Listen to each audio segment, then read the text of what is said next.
నమస్తే, welcome to Leo news. Andhra Pradesh మాజీ CM Jaganmohan రెడ్డిని పోలీసులు విచారణకు పిలవబోతున్నారా అంటే పరిస్థితులు అయితే అలానే కనిపిస్తూ ఉన్నాయి. రఘురామకృష్ణంరాజు కేసులో ఆరోపణలు ఎదుర్కొంటున్నటువంటి అప్పటి సిపి సునీల్ కుమార్ కావచ్చు, ఇంటెలిజెన్స్ చీఫ్ సీతారామాంజనేయులు, అలాగే వాళ్ళకి ఎలా ప్రోద్బలం అందించినటువంటి జగన్మోహన్ రెడ్డి గారు, ఇలా ముగ్గురికి కూడా నోటీసులు ఇవ్వబోతుంది. రఘురామకృష్ణంరాజు గారికి పెట్టినటువంటి కేసులో కదలిక ఉండబోతుందని చెప్పి వార్తలైతే వస్తూ ఉన్నాయి. మరి దీనికి సంబంధించి మరిన్ని వివరాలు తెలుసుకుందాం. మనతో పాటు ఉన్నారు senior journalist doctor Durga Vadlamani గారు. నమస్కారం. నమస్తే అండి. సో రఘురామకృష్ణంరాజు గతంలో అంటే ఆయన వైసీపీలో ఉన్నప్పుడు ఆయన ఎంత హింసించారో ఆ పార్టీ వాళ్ళు మనం చూసాము. అయితే ఆయన మరి టీడీపీలో చేరాక, అంటే వైసీపీ అధికారం కోల్పోయాక ఆయన వాళ్ళ మీద కేసు అయితే పెట్టడం జరిగింది. సరే, ఆయన కేసు పెట్టి కూడా ఒక 1 మంత్ దాటిపోయింది. అయితే ఇప్పుడు దానిపై ఎంక్వైరీ స్టార్ట్ అయింది అంటున్నారు. దానికి సంబంధించి మరి సీతారామాంజనేయులు కావచ్చు, జగన్మోహన్ రెడ్డి గారు కావచ్చు, సునీల్ కుమార్ వీళ్ళకి నోటీసులు ఇవ్వబోతున్నారు అంటున్నారు. మరి ఏంటి నోటీసులు ఇస్తే జగన్మోహన్ రెడ్డి విచారణకు హాజరవుతారా? ఆయనకి నోటీసులు ఇస్తారా? మరి ఏం అవ్వబోతుందంటే ఏం చెప్తారు? ఖచ్చితంగా ఇప్పుడు రఘురామకృష్ణరాజు గారు చెప్పింది ఏంటంటే, దీనికి ప్రోద్బలం ఎవరిచ్చారు, దీని వెనకాల ఎవరున్నారో వాళ్ళని కూడా మీరు విచారించాలి, వాళ్ళ మీద కూడా కేసు పెట్టాలి అని కోరారు. సో ఆయన మొదటి నుంచి చెప్తున్నట్టుగా జగన్మోహన్ రెడ్డి దీని వెనకాల ఉన్నారనే కదా ఆయన ఆరోపణ. ఆల్మోస్ట్ ఆయన డెత్ బెడ్ మీదకి వెళ్ళొచ్చాడు చెప్పాలంటే. అసలు కాళ్ళ మీద కొట్టారు. ఆ వాపులు అవన్నీ మనందరం కూడా అప్పట్లో ఫోటోలన్నీ చూసాము. దాన్ని కాదు అని ఆ జీజీహెచ్ సూపరింటెండెంట్ ప్రభావతి ఎవరైతే ఉన్నారో ఆవిడ కాదు అని చెప్పారు కదా. అప్పుడు ఆవిడ రిపోర్ట్ ఇవ్వటం జరిగింది అలా ఏం జరగలేదని. సో ఇప్పుడు 4వ ముద్దాయిగా ఇప్పుడు ఏఎస్పీ ఎవరో ఉన్నారు కదా, అది కాకుండా 5వ ముద్దాయిగా ఈ ప్రభావతిని చేర్చాలని రఘురామకృష్ణరాజు కోరుతున్నారు. ఎందుకంటే ఆవిడ అబద్ధం చెప్పారు కదా. కాబట్టి మొత్తం 5గురు మీరు చెప్పినట్టు జగన్మోహన్ రెడ్డి గారు, సీతారామాంజనేయులు, సునీల్ కుమార్ ప్లస్ ఇంకొక ఏఎస్పీ ప్లస్ ప్రభావతి, మొత్తం 5గురు. ఈ 5గురికి నోటీస్ ముందు వీళ్ళ ముగ్గురికి నోటీసులు వెళ్ళాయి. ఇంకొక ఆయన ఫోన్ స్విచ్ ఆఫ్ చేసింది కాబట్టి పట్టుకుంటారులేండి, ఏముంది ఫోన్ స్విచ్ ఆఫ్ చేస్తే వేరే ఫోన్లు ఉండవా వాళ్ళ దగ్గర? అంటే ముందుగా వాళ్ళకి తెలిసిందా, తెలిసి ఫోన్ స్విచ్ ఆఫ్ చేసుకున్నారా? ఇప్పుడు మనం చెప్పుకున్నట్టుగా ప్రతి శాఖలోనూ ఇంకా వైసీపీ సానుభూతి పరులు ఉన్నారు కదా. రేపు ఏం జరుగుతుందంటే ఇవాళే ఉప్పందిస్తారు వెళ్ళి సినిమాల్లో లాగానే. కాబట్టి ఆల్రెడీ ఆయనకు తెలిసి స్విచ్ ఆఫ్ చేసుకుని ఎక్కడికైనా పారిపోయాడా, ఎక్కడైనా దాంకున్నాడా?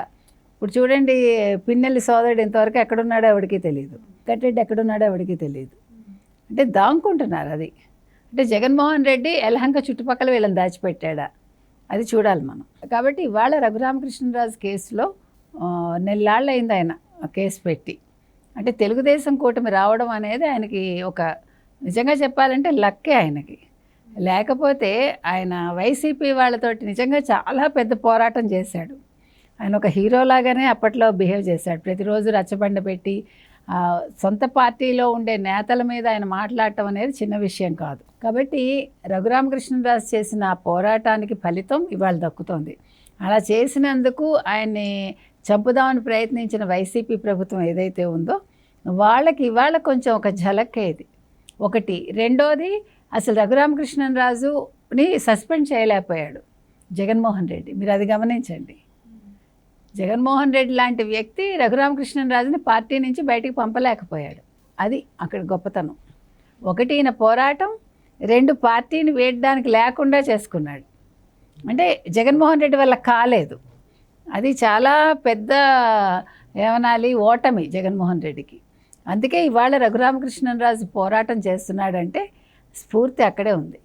రెండోది, తెలుగుదేశం కూటమి వచ్చాక ఆయన డైలమాలో ఉన్నాడు. మనకు తెలుసు, ఎప్పుడైతే రిజల్ట్స్ వచ్చాయో బీజేపీలో ఉండాలా ఎక్కడ ఉండాలి అని వెయిట్ చేశాడు. దానివల్ల డిలే అయింది అన్నీ కూడా. ఆఖరికి తెలుగుదేశంలో చేరాడు. ఆయన చేరాక ఇంతవరకు అంటే అన్నీ సజావుగానే నడుస్తున్నాయి ఆయనకి. కాకపోతే ఇప్పుడు జగన్మోహన్ రెడ్డి ఏం చేస్తాడు? ఇప్పుడు సీతారామాంజనేయులు వస్తాడా, హాజరవుతాడా? సునీల్ కుమార్ హాజరవుతాడా? అంటే ఇప్పటికే డీజీపీ ఆఫీస్లో రిపోర్ట్ చేయాల్సిందిగా కొంతమంది అధికారులను ఆదేశించినా కూడా ఈ సీతారామాంజనేయులు, సునీల్ కుమార్ వీళ్ళు ఎవరైతే ఉన్నారో వాళ్ళు రావట్లేదు ఆఫీస్కి, అసలు ఎలాంటి రిపోర్ట్ వాళ్ళు చేయట్లేదు అని మనం వింటూనే ఉన్నాము. అండ్ ఇంకొకటి, జగన్మోహన్ రెడ్డి గారు ఇప్పటికే యూకే వెళ్ళడానికి ప్లాన్ చేసుకున్నారు. మరి ఈ కేసులో ఎంక్వైరీ స్టార్ట్ అయింది కాబట్టి, అండ్ ఇంకొక పక్క చూస్తే సిఐడి కూడా అభ్యంతరం తెలిపింది ఆయన యూకే వెళ్ళడానికి. కానీ కోర్టు నుంచి అయితే పర్మిషన్ లభించింది. మరి ఆయన యూకే పర్యటనకి ఏమన్నా ఆటంకాలు కలిగే అవకాశం ఉందా? అంటే ఈ కేసు ఎంక్వైరీ స్టార్ట్ అయింది కాబట్టి మీరేం చెప్తారు? అంటే మీకు నిన్న ముంబై నటి కేసు ఉంది కదండి, ఇప్పుడు ఆ కేసులో కూడా జగన్మోహన్ రెడ్డి పేరు వినిపిస్తోంది. ఒక పక్క ఆ కేసు, రెండో పక్క ఈ కేసు. మీరు చెప్పినట్టు 16 మందిని సస్పెండ్ చేశారు. ఆ 16 మందిని పొద్దున్న సాయంకాలం కూడా సంతకం పెట్టమన్నారు. ఫస్ట్ చెప్పలేదు. ఎప్పుడైతే వాళ్ళు ఇన్ఫ్లుయెన్స్ చేయాలి వాళ్ళ డిపార్ట్మెంట్ వాళ్ళని వైసీపీకి సంబంధించిన కేసుల్లో ట్రై చేశారో ఆ విషయం తెలిసాక వాళ్ళని మీరు కదలడానికి వీల్లేదు, పొద్దున్న సాయంకాలం సంతకాలు పెట్టాలన్నారు. అయితే మీరు చెప్పినట్టు వీళ్ళు ఎవరు పెట్టట్లేదు కొంతమంది. ఇంకొకటి, సీతారామాంజనేయులు చాలా ట్రై చేశాడు చంద్రబాబు నాయుడు గారిని కలవాలని, ఆయన నెగ్గాక. కానీ ఆయన పట్టించుకోలేదు, అసలు సెక్యూరిటీని ఆయన రానివ్వలేదు. మనం చూసాం ఆ విజువల్స్ కూడా. కాబట్టి ఇవాళ సీతారామాంజనేయులు కావచ్చు, సునీల్ కుమార్ కావచ్చు, ఇంకా మిగతా వాళ్ళకి కావచ్చు, వాళ్ళందరికీ కూడా ఇప్పుడు ఒక అంటే వీళ్ళు నిండా మునిగాక ఇంక చలేంటి అన్నట్టుగా ఉన్నారేమో. ఎలాగ మనం సస్పెండ్ అయ్యాము, ఇంక ఇప్పుడు ఏమవుతుంది, మహా అయితే ఉద్యోగం పోతుందా, ఆల్రెడీ సంపాదించుకున్నాం కదా అని అనుకుని ఉండొచ్చు. ఇప్పుడు అలాగే ఉంది కదండి. ఐపీఎస్లు చాలామంది, అంటే ఎక్కువ శాతం మనం మాట్లాడుతాం, మంచివాళ్ళు ఉన్నారు.